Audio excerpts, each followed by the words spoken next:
All right, y'all, Machiavelli Mills TV. I'm here with my grandmother right here. So, Grandma, I wanted to get you on this channel to finally interview you. They heard me talk about you before, reference you in my other videos that I have. Okay. And I wanted to talk about your childhood, your, life in Chicago. But specifically, I want to start with you, the fact that you were a mother very young. Mm-hmm. How old were you when you had your first child? 13. 13 years old. Yeah. And a mom at 13. Mm-hmm. Were you afraid when you got pregnant? Of course. Yeah. Of course. I was very afraid. I was afraid to tell my mom and dad. How they find out? I ended up having to tell Mm. them. Couldn't go too long without telling them. Yeah, you gonna start showing and everything. The signs gonna come eventually. Yeah. How did grandma react? Well, my great grandma. Angry. Mm-hmm. She's very angry. Okay. Yeah. So were there, and I know this now. I feel like teenage pregnancy, there was a stigma that came with that, right? Oh, Most yeah. people didn't want people to know that their teenage child was pregnant and stuff like that. Never. No. Right. So your mother was the same way. She didn't want nobody to know that you were. No, she did not. Okay. Mm-hmm. But hey, it is what it is. It is what it is, right. So when you had your child, which is my uncle, at 13, how did your life? Did you know how much drastic your life was going to change? No, I didn't. I had no idea at all. Because at 13 years of age, you know nothing. Mm-hmm. You don't know. You don't know. You just know what you want to do. Right. And to have an intercourse, you still don't know. Right. You still don't know. Yeah. Only thing you want is, I guess, to fit in. Yeah. And of course, you had your child with my grandfather. Yes, I did. Yes. Okay. So at that time, you had your child. When he comes into the world, when you were still going to school and stuff? Oh yes, definitely. Okay. Who watched your child for you when you went to school? My mother-in-law. Oh, okay. Yeah. Got you. Yeah. So, and grandfather at the time, he was working a job. No, he was in high school. He was in his last year. Mm. Wow. So, at this point, where were you going for resources? A great family unit. Love.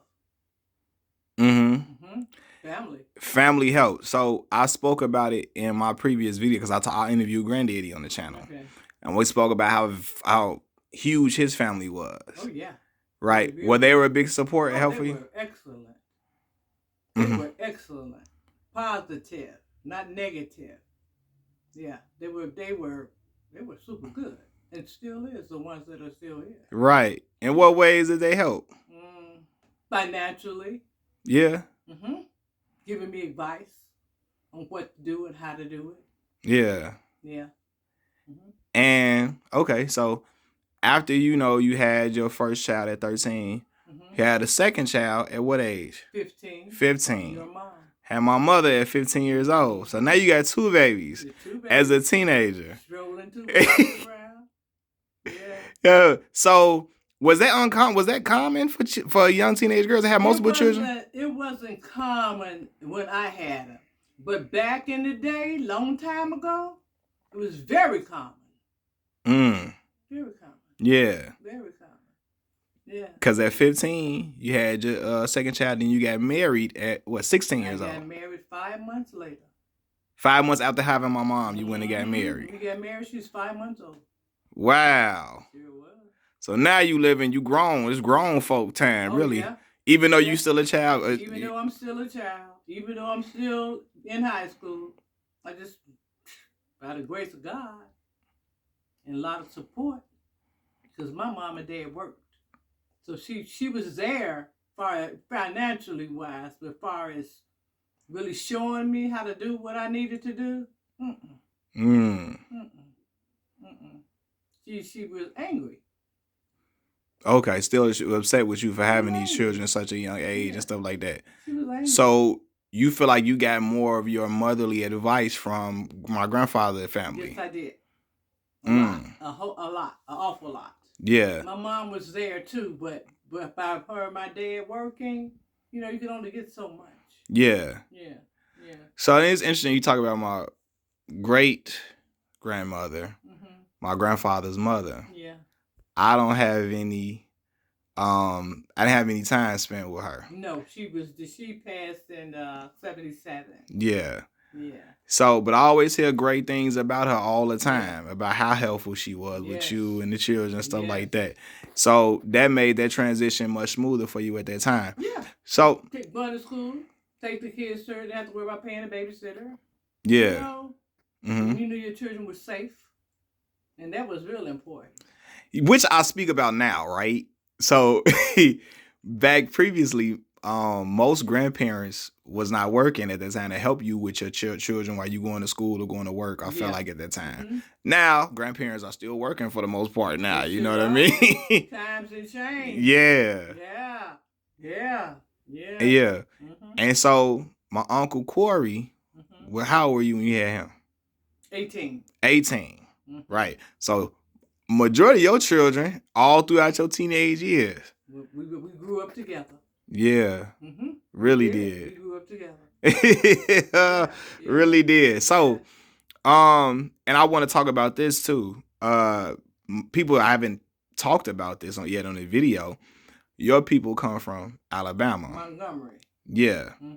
So come from Alabama at the time. Well, Gigi had been in Chicago for a while before she hadn't been in Chicago before never. Wow. Never. Until we came first, me and my grandmom and my sister. And then about maybe 2 years later, she came. Okay. Mm-hmm. And so I want to talk about first of all, adjusting to Chicago's cold weather, the climate here. Yeah, it was something else. And we came in the midst of when the snow was coming down. And when y'all first came here in Chicago, the snow was coming down. So, first, let me finish this because I'm getting off track. We were talking about you and your parenting at that time period. Mm-hmm. Do you feel like, because I often talk about gender roles within households and relationships, were you the person that took care of the house and granddad just went to go to work? And I took care of the house. Yeah. Oh, yeah. Got you. You were not working during that time. I didn't work at all. Going to school and taking care of kids, you can't work. Yeah. Who gonna hire you? You're a kid. Right. And you had 3 babies by the time you was 18, you said? Yeah. Yeah. 3 babies. So did it get easier for you as time went on? As far as because grandmama, like I said, I have 2 children. Mm-hmm. Going through them stages of children, it's not easy being a parent. It's not easy being a parent. It's not. Not at all. And anyone says it's easy, it's this, it's that. By the grace of God and me listening and paying attention, that's what got me through, and having a great family support, love. Mm-hmm. You know? Yeah. It helped a lot. So, and yeah, because that matters, right? And some people older have babies but don't have that type of family support. Yeah. No. Mm-hmm. So you feel like the support is what got you through the most. If you wouldn't have that support, you feel like it would have been... I don't know what I would have done. I don't even know where I would have been. Don't know. Mm-mm. And because, like I said, you had small children, all within close ages of each other. Yeah. Yeah. And I speak about this now. You know, daycare is expensive now for children to go. You know, at that time, things were different, but it was expensive then, too. Yeah. That's why they went to your great-grandma. Got you. Yeah. And your auntie, and Auntie Mary, and Auntie Nan. We all lived all around each other. So yeah. They see you doing something positive, bring the kids here. I got the kids. You know, so that was beautiful. Yeah. Yeah. And I'm skipping over. During this time period, where are y'all living at? We were living in Robert Taylor. Robert Taylor Project Housing. So I spoke about the Robert Taylors in the video with my grandfather. Mm-hmm. What was it like living in the Robert Taylors during that time period? It wasn't as bad as people seem to think it was. Everybody, we lived stacked on top of each other, you know, but we all got along good. Great people came from Robert Taylor Project. Yeah. Oh, yeah. And so, when we talk about the Robert Taylor Projects, we talk about again, this is a project housing. Yes. So this is black folks all living all in the same complex and all of that at a time where it was a super expensive, not expensive, it was affordable housing. Oh yeah. Affordable housing for people. Affordable housing. Yeah. So in the building, did you say like, oh no, all of y'all were in the building. All my grandfather's family and all of them was all in the building together. Mm-hmm. Yeah. We were in different floors, different buildings. It was within walking distance. Yeah. But we all were all there together. Yeah. Yeah. Yeah. Man. Yeah. So in the building, did y'all have, because I remember going over there to go visit my auntie. Mm-hmm. When Auntie Linda was in there. Mm-hmm. It was like youth centers, not youth centers, but like activities that people could do. They had food chokes and all that for y'all to eat. Y'all had the chokes. Yeah, they had the chokes. The food program basically in the building. It was in the building to feed residents or people that have children. For lunch. Yeah. Did they do it for breakfast too? No, just for lunch. Yeah. Got you. Mm-hmm. Chokes. Wow. And they call it the chokes. Those them sandwiches without the mayonnaise on the choke sandwiches. I really don't know what the sandwiches had on because I never ate them. You know what I'm saying? But I know your mom never went down there. No. I'll eat at home. We used to go down. Auntie used to send us down there with my cousin to go. I only used to eat the cookie. Mm-hmm. I didn't eat no. I ain't want the sandwich. I just want the cookie. About that, drink the milk, eat the cookie. But you know what? Some people, that's all they had. Correction. You just were fortunate. Yep. Oh, yeah. They have a choice. Some people didn't have a choice. Yeah. Yeah. And see, you're right. Some people don't have no choice, so that was the meal for the day. If they didn't eat, they wouldn't eat. Yeah. What was Granddaddy working at that time? You remember? He was working at Ryerson and Steel. What's that? It was a steel mill. 16th and Rockwell. Oh, yeah. 16th and Rockwell. Yes. And back then, I say black men had to work in them steel mills, learning trades to help feed their family. That's right.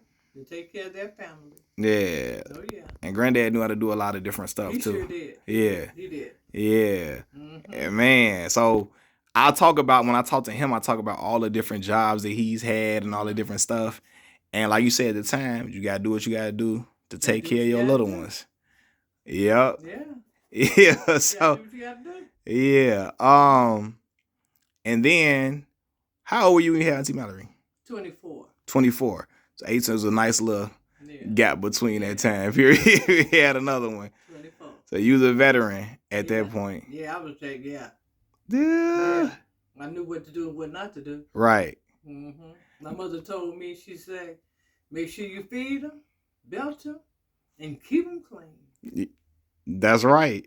That's right. So after you got married, do you feel like grandma was more accepting of you having children? Grandma, I'm saying grandma. This is my grandmother, y'all. I call Gigi, this is my great grandmother, right? Mm-hmm. So she was more accepting of you having your children once you was married and out of the house and all of that. Yeah, I couldn't leave the house. I just left. Mm-hmm. My dad was like, "We're having these babies, so you gotta do what you gotta do." Yeah. Society says if you have a baby, you're a failure at young ages. He said, "But you're gonna overweigh all those statistics they put on you." And he said, just stay focused. And that's what I did. So you feel like he was supportive? Oh, very. Very. Positive. More, so he had a more positive outlook than great grandma did. Yeah, she, Yeah. But she was there. Right, of course, yeah. Oh, yeah. But he was very positive and stuff like that. Yeah. Grandma, when y'all got married, y'all had a ceremony. I went to the courthouse to go do it. Went to the courthouse. Courthouse. Mm-hmm. So were your parents there? My dad, mom, no. No. Not at all. Not at all. Yeah. But your dad came to the service. Yes, he did. Yeah. What? Had your mom in my arms. Wow. And hold Buzz's hand. Oh yeah. Man, that's something. I ain't never know that. Yeah. See, look, I'm learning stuff on here, y'all. Where am I going? Yeah. The courthouse. So, when you was at the courthouse, did your mother-in-law come too and everything? No. No. Just my dad. That's your dad was there to That's my come dad. see. Okay. Mm-hmm. Got That you. was it. And the babies, you know. So that's it. Yeah. So then after that, y'all moved in together, Yes, we lived did. together from that point on. Mm-hmm. Yeah. So, eventually, when you had Auntie Mallory, Mm-hmm. did you go back to working at that time or Yes, no? I went before I had her. Before you had her, you Mhm. started back I working. started working. Started Yeah. working, right? Yeah. Got My you. dad knew a guy that was a manager at Walgreens, and that's how I got the job. You was at Walgreens. What Walgreens you was at, Grandma? 63rd and Cottage Grove. On 63rd and Cottage over there. Right on the corner. Oh, Cottage. Yeah. Yeah. So the Walgreens. Then, you were working there when you had Auntie. Yes, I was. Okay, Mm-hmm. got I you, was working there when I had your Auntie Mel. man. Mm-hmm. Yeah. So, and I'm jumping around on different topics, right? In Chicago has a bad reputation now for being a city with, violence and Yeah. pockets of the neighborhoods and environments. Would you feel like it was like that at that time period? No. It was violence. Yeah. But not like it is now. Mm. No. Mm-mm. Not like nothing like now. See, Chicago didn't change. People changed. Mm-hmm. No love. No love. Cold. Yeah. Mm-hmm. Oh, yeah. So, when you say Chicago didn't change, the people changed, you feel like people started to be less, what's the word I'm looking for? Don't have regard for. Less caring. Less love. No compassion. Mhm. So you remember a more loving Chicago? Yes, I do. But people helped you. They saw you and you were struggling. They helped you. They walk past you now. Yeah. But I don't. Look, so, and that's the thing. I think people were talking about even raising children during that time period. Your neighbor might, see your kids doing something crazy. They looking out for you. Hey, we seen him out here doing such and such. They get the child and check the child. Mm. Mm-hmm. Oh, yeah. We don't have that anymore. Yeah. Mm-mm. Which, I agree. I think there's a lot of different people say, oh, that ain't my kid. I'm going to go on here, go on about my day. Which I think we do need to be. But then sometimes in doing that, the parents, they'll say it to my child. Don't do that to my child. Right. Back in the day, your child did something, they said, okay, we're going to tell your mama on you. Mm. By the time you got home, they done told mama. You know? Yeah. You know, everybody was looking. Everybody was seeing. Everybody saw you. Everybody knew who your parents were. Yeah. Yeah. Yeah. So look, it's so funny when you talk about, I'm jumping around, but when we talking about you being a young parent. Mm-hmm. So when everybody see that people don't think you my grandma, they think you my mama. I know. Because you had children young, so you're not older grandma.